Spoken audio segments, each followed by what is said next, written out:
자, 오늘 우리가 함께 파헤쳐 볼 주제는 바로 에이전틱 AI 시대를 위한 데이터 스택 설계입니다. 다들 AI 하는데 그 잠재력을 진짜 최대로 끌어올리려면 뭘 봐야 할까요? 많은 사람들이 놓치고 있는 그 해답, 바로 데이터 아키텍처에서 한번 찾아보겠습니다. 와, 이거 보세요. 시작부터 정말 강력한 주장이 나오죠.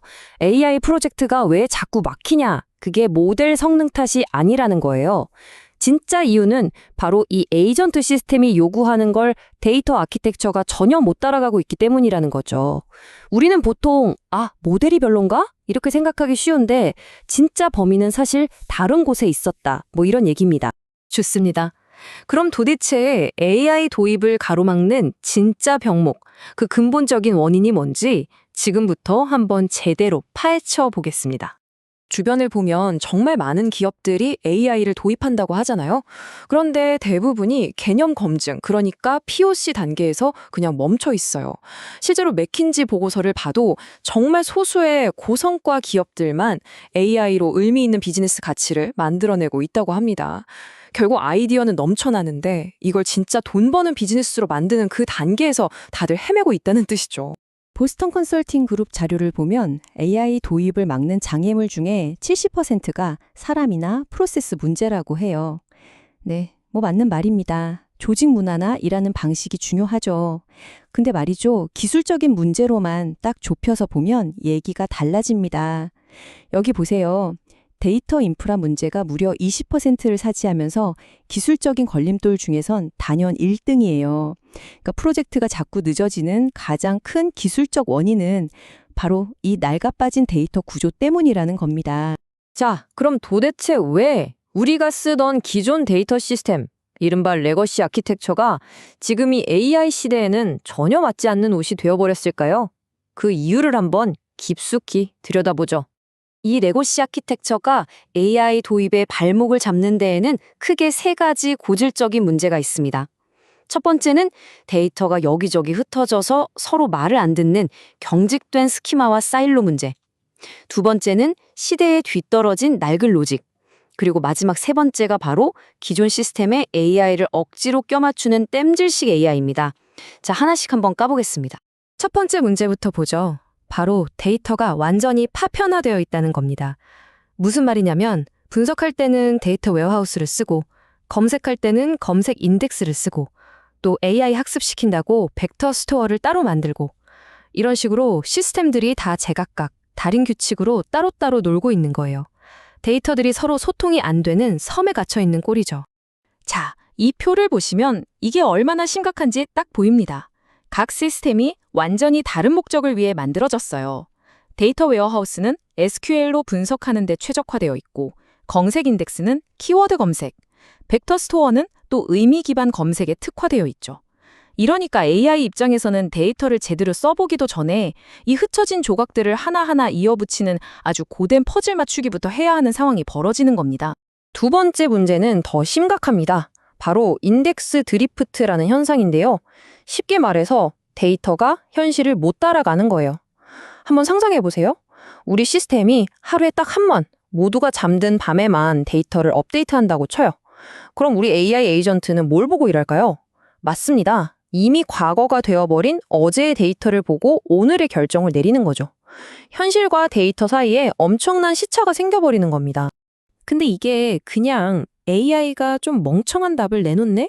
이 수준의 문제가 아니에요. 훨씬 더 심각합니다. 예를 들어 원본 데이터에서 어떤 사용자의 접근 권한을 막았다고 해봐요. 근데 AI가 보고 있는 복사본 데이터에는 그게 실시간으로 반영이 안 될 수 있다는 거예요. 이건 정말 생각만 해도 끔찍한 보안 사고나 규정 준수 재앙으로 바로 이어질 수 있는 문제입니다. 자, 마지막 세 번째 문제입니다.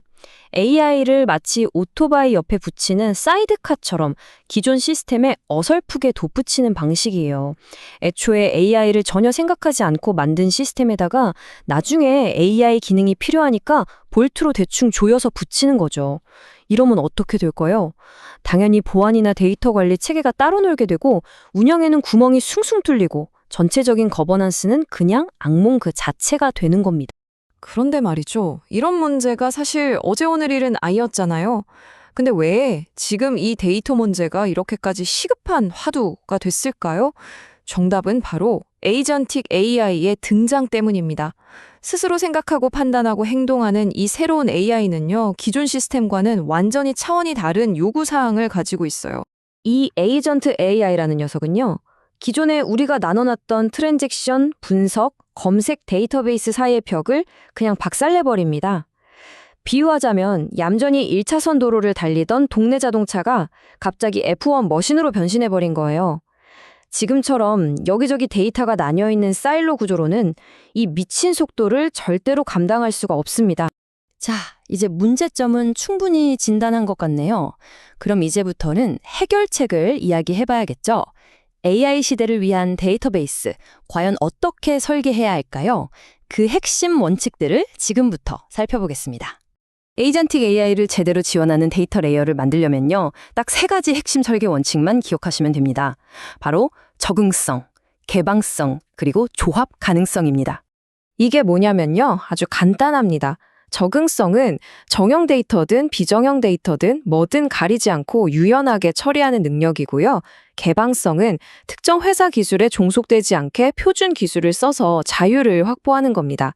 그리고 마지막으로 조합 가능성이야말로 핵심인데, 데이터 사일로의 벽을 완전히 허물어서 검색, 추론, 실행이 마치 한 몸처럼 착착 움직이게 만드는 거예요. 어때요? 앞에서 지적했던 문제들을 정확히 해결하는 열쇠 같지 않나요? 자, 그럼 이런 원칙들이 실제 아키텍처로는 어떻게 구현될 수 있을까요? 우리 회사가 당장 선택해 볼 수 있는 몇 가지 현실적인 접근법들을 한번 살펴보겠습니다.